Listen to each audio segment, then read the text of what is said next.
Hello, everyone, and welcome to Countering Hate, a cable access program discussing trends in hatred, bigotry, and discrimination and how we can best counter these things here in our community. I'm your host, Jake Weiss, and I'm a senior at Edgemont High School. As the philosopher and poet George Santayana once said, those who cannot remember the past are condemned to repeat it. If you agree with Santayana in this matter, and you also want to combat hatred and bigotry wherever it shows up, then you are likely to want to ensure that the moments in history in which hatred reared its ugly head most despicably are taught about thoroughly and never forgotten. Among the most hateful moments in history was the Holocaust, the systematic state sponsored genocide of 6 million Jews and 5 million other minorities and dissidents across Europe at the hands of Nazi Germany in the 1930s and 40s. Today, I'm very fortunate to be joined by Steve Goldberg, the Director of Education at the Holocaust and Human Rights Education Center of New York, an organization dedicated to preserving the memory of the Holocaust and based right here in Westchester County. I was very fortunate to intern with the Holocaust and Human Rights Education Center a few summers ago. Steve, we're very pleased to have you here. Welcome to the show. Thank you very much, Jake, for inviting me. I look forward to a hopefully very fruitful conversation this afternoon. Sure. So I know I touched on this very briefly just now, but tell me a little bit about the work that you and your colleagues at the Holocaust and Human Rights Education Center do. No problem. So we began as an organization a little over 30 years ago with the construction of a Holocaust memorial in downtown White Plains called the Garden of Remembrance. And when that was completed, it was just about the time that the first Governor Cuomo signed an amendment to the New York State education law mandating the teaching of the Holocaust in New York State. Just as a point of view aside, there are only 27 states that mandate the teaching of the Holocaust. That taking place in 1994 gave a directive really to the original organizers to make us into an education center.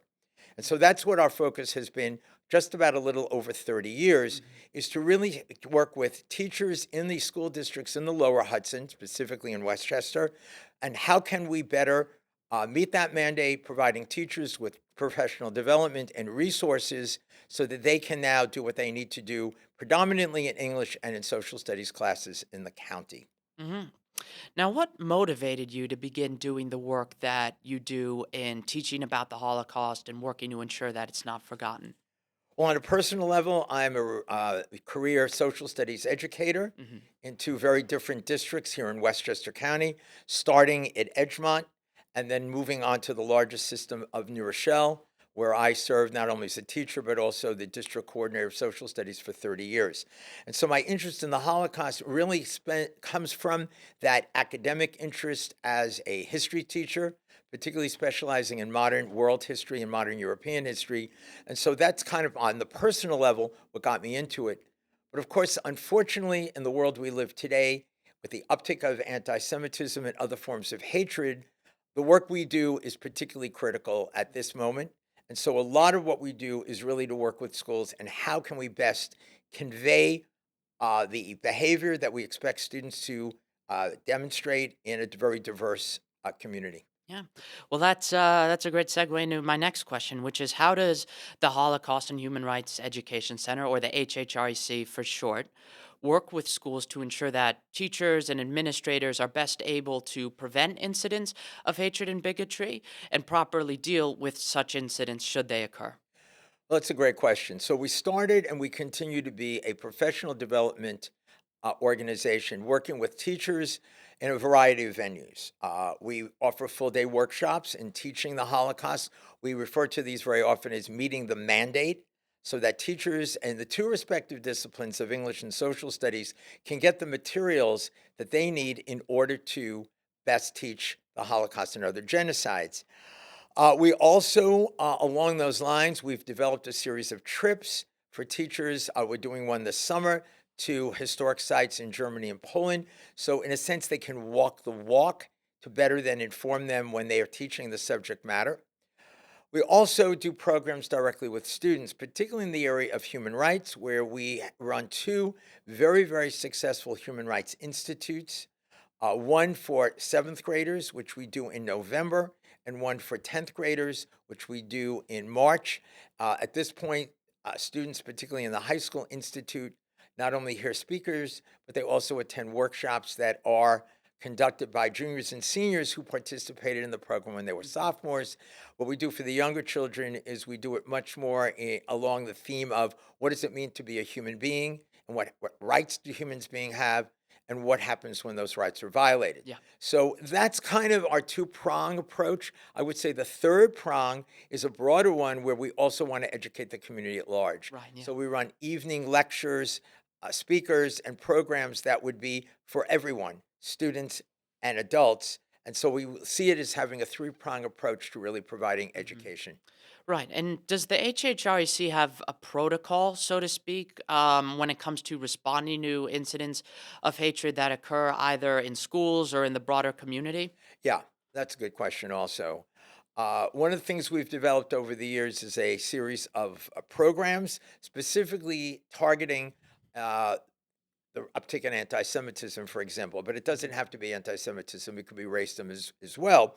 I, for one, have gone into a number of districts and have presented a very informative lecture, PowerPoint, on exploring the symbols and language of hate. Hmm. And I've done this in middle schools, high schools, community programs in the evening in a variety of districts, particularly those that may ask us, we've had some incidents here in the school. Is this a way in which we can address that? So that's one way we've done it. We also have a number of traveling exhibits that have gone into schools that also present the same themes in a slightly different way, where it may be a case study in a particular community in Germany that has addressed its Nazi past and an exhibit that is involved. Or it might be an exhibit focusing in on a Holocaust survivor that we have found that that's another effective way. And these programs exist alone or with a companion speaker. A third way in which we do this is by a combination of that, I guess, where Hmm. we have lectures and so forth. But I think we very often rely on schools to address us and say, we have a problem, can you help us out? Sure. The third way, which I think is a very critical way, is we've moved into the area of what we would call restorative justice. So if a system, a school district has a student who has been caught, let's say, violating school property, um, defacing it with swastikas, etc., and if they want, they can send that student with an accompanying adult to us, and we have a program which we will work with that student to get them to understand what was the Holocaust. How did the Holocaust come about? Because the Holocaust was not bodies at Auschwitz. Holocaust began with words and symbols. And so we want to go back and make sure that these students understand that their behavior can lead to further behavior. Sure. And so we do this in a variety of ways, again, relying on districts to contact us, but also reaching out and making our programs available to districts in the area. Right. And have you observed that there is a correlation between this increased education and knowledge of the Holocaust and um, racism and anti Semitism and its significance and reduced incidents of hatred in communities? That's a tough one to answer. We Hmm. hope so, Hmm. but there's no real mechanism to measure that. Okay. We can go in and we can present it, but again, we hope that it's been effective. We have seen feedback from districts that say it has been, Hmm. but we certainly have not eradicated Hmm. we have not eradicated hate, and so we keep plugging at it. We keep doing it. Right.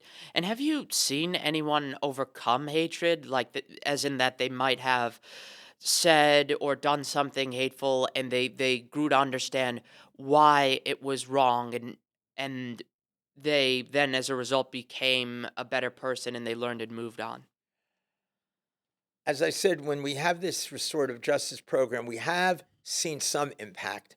Hmm. Students have basically reflected on it. In one instance, I had the students write a reflective essay. They expressed their concern. Whether that manifested in improved behavior, that's hard to say because I'm not there monitoring it. We have gotten feedback from schools that we have done an effective job. But again, have we eliminated it? Absolutely not. It's still there. And then we just keep plugging away. Right. Yeah, and what sorts of expressions of hate do you see a lot of here in Westchester? Well, I don't think it's just in Westchester. I think there's been an uptick in swastikas. Um, Mhm. they're easy to draw. Mm, And so part of one of the reasons why I go in and talk about how did the swastika become a symbol of hate, because it didn't start out that way, is to get kids to understand why people react the way it is. That's mhm, not the only symbol of hate. You'll also see manifested little nooses, mm, reflective of lynching, particularly African Americans, but not yeah, exclusively African Americans in the South. And of course, there's also words. I yeah, mean, the N word, other words of racial slurs, homophobia, they're there. They're out mhm, there. Whether there's any more now, I think our sensitivity is greater now because of what's happening in a national and international level. But I think it's always been there. It's just maybe we're more aware of them right now. right. And have you yourself, for the HHRC as an institution, ever been the target of any hateful incidents? If so, do you feel comfortable speaking a little bit about that? Yeah, we are located in an office complex in White Plains, and we had an incident of some anti-Semitic literature placed under the door, which was extremely alarming. And particularly when the surveillance cameras in the building revealed that there was no one unrecognizable coming into the building. Mm-hmm. And as a result, it turned out that there was someone who worked in the building who had done that, and Oh, he was apprehended. Then several years after that, more recently, we received some really very negative emails. mm-hmm. Turned out it was the same person. Wow. That was pretty scary. Mm-hmm. As a result, what we've done for our own protection is we've taken our name off the directory in the building so that people can't come in and say, "Where's the Holocaust Center?" in order to target it.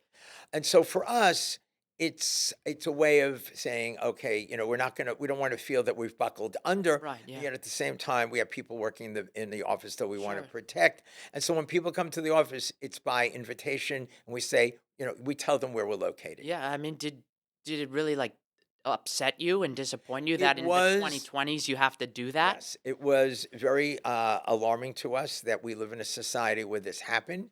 Whether it was an isolated incident, we acted upon it. Yeah. There are a lot of Jewish organizations, so I should point out we are not a faith based organization. Mm-hmm. Nevertheless, we're dealing with topics that are fairly heated in a sense Right. that we need to be aware of heightened security. We see that all over the world. We're not going to take the chance. We really have to make sure that our employees, and we're a very small staff with volunteers as well, that everyone feels safe when they come and work in our building. Yeah.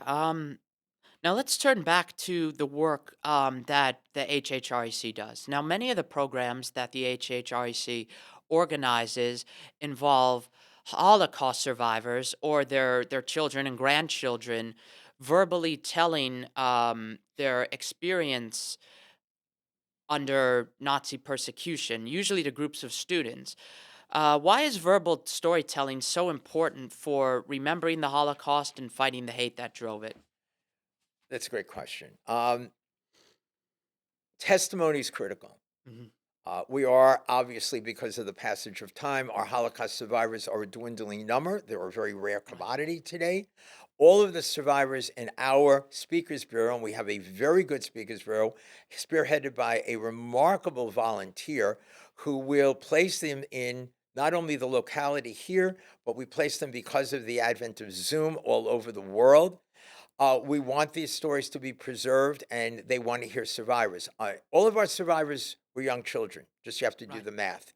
However, we also have a very vital training program of training the descendants of survivors, what we call 2Gs and 3Gs, and even now 4Gs, to be able to tell their parents or grandparents or great grandparents' story so that we're preserving through a secondary type of testimony Right. their stories. It may include presentations with PowerPoint because with a few visuals. We think that's very important to have a repository of these stories so that these were real people. Hmm. These are real people who experienced this. No two of their stories are alike, but we feel that's a very valuable way in which we educate younger people. As you pointed out, we do this in schools, we do this in many community groups. We'd obviously do these in synagogues. We are moving next year into a much greater program to really try to get our speakers, either survivors or 2 or 3 Gs, into many of the churches in the area. We feel that everyone should be able to listen to these survivors. It's another way of preserving the event for the purposes of saying this is what happens when hate gets out of control. Right. Um, so you mentioned this a little bit earlier, and I also remember this from my days interning with the HHREC. But you spend some time traveling around Eastern Europe with a contingent of school teachers from this area, teaching history about the Holocaust in an on-location manner, which, if I remember correctly, is something you do just about every summer. Tell me a little bit more about those trips and what teachers tend to take away from them. I look at it this way: if you walk the walk, it really makes a difference. Mm. So that when these teachers go on very, very carefully constructed trips, we start in Berlin, we end in Berlin. In between, we, in more recent years, go to Warsaw and Krakow. In Germany, we go to one concentration camp outside of Berlin, Sachsenhausen. We selected that camp not only because of its proximity to Berlin, but it's a camp where Jews were, interestingly enough, in the minority. And it's an opportunity, as you mentioned earlier, we're looking at 6 million Jews and 5 million other people. Right. Who were these other people? And so at Sachsenhausen, you have socialists and social democrats and Hmm. communists. You have homosexual men. You have a very interesting catch-all group called asocials, who are unemployed, homeless people, interesting category of career criminals.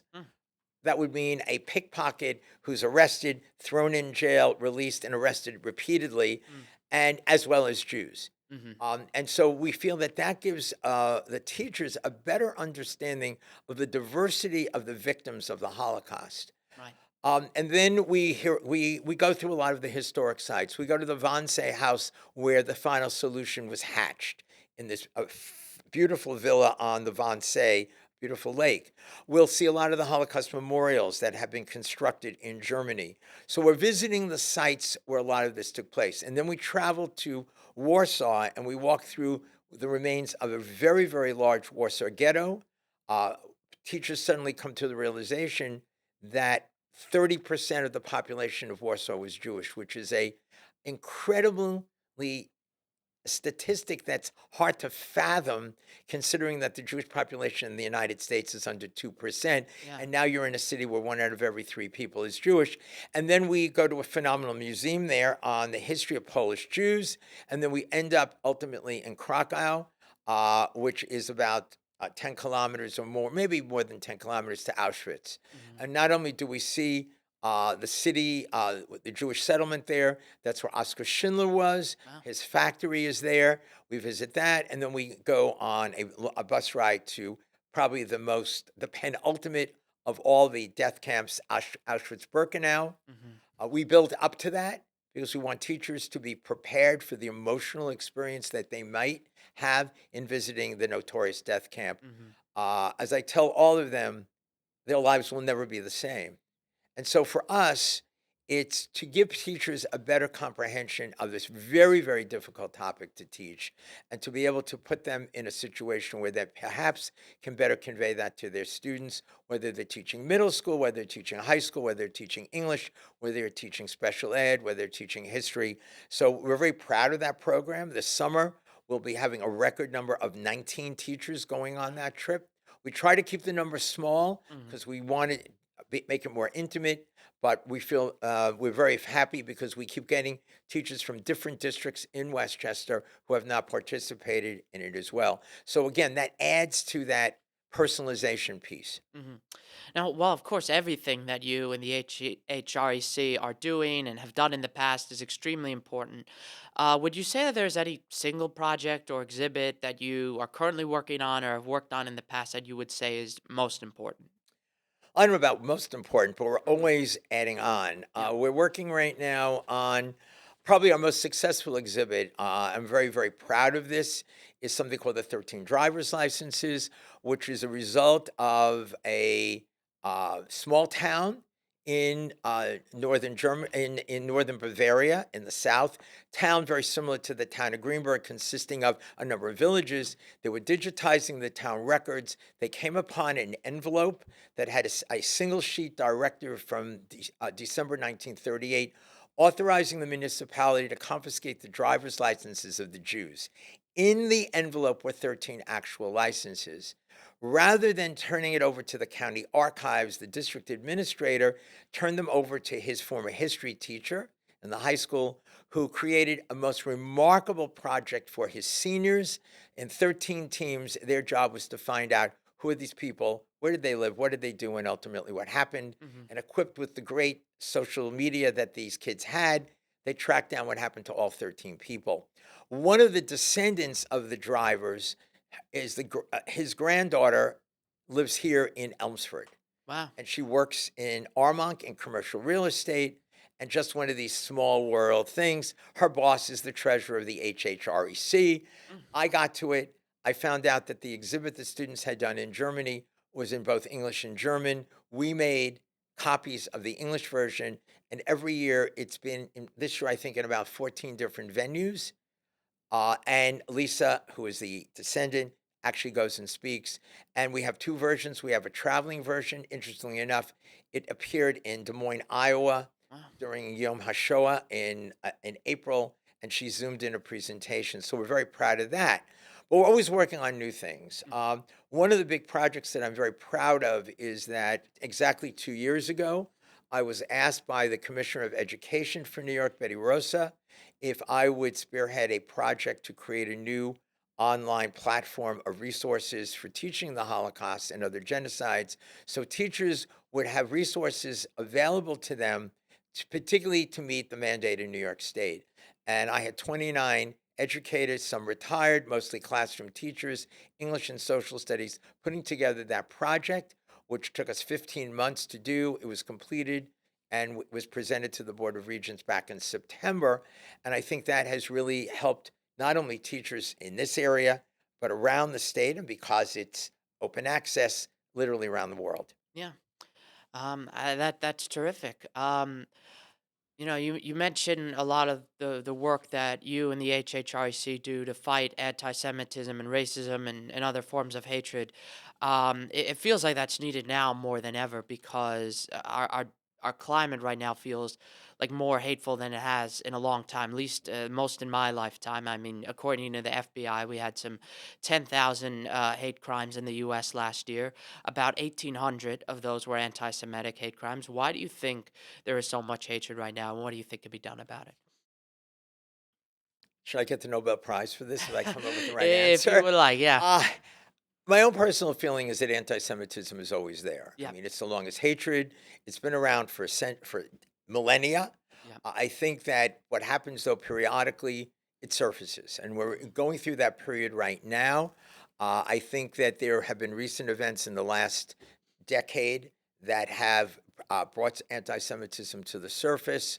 A lot of it is politically based. I'm not going to go into that particularly, Right. but I do think that one of the critical events in more recent years was in Charlottesville, Virginia, in Mhm. the summer of 2017, and the Unite the Right, Unite was the it called, Right right? movement, yes. Okay. And I think that that kind of gave a political forum to the sentiments that were there. Mhm. I think that more international events have also contributed to that.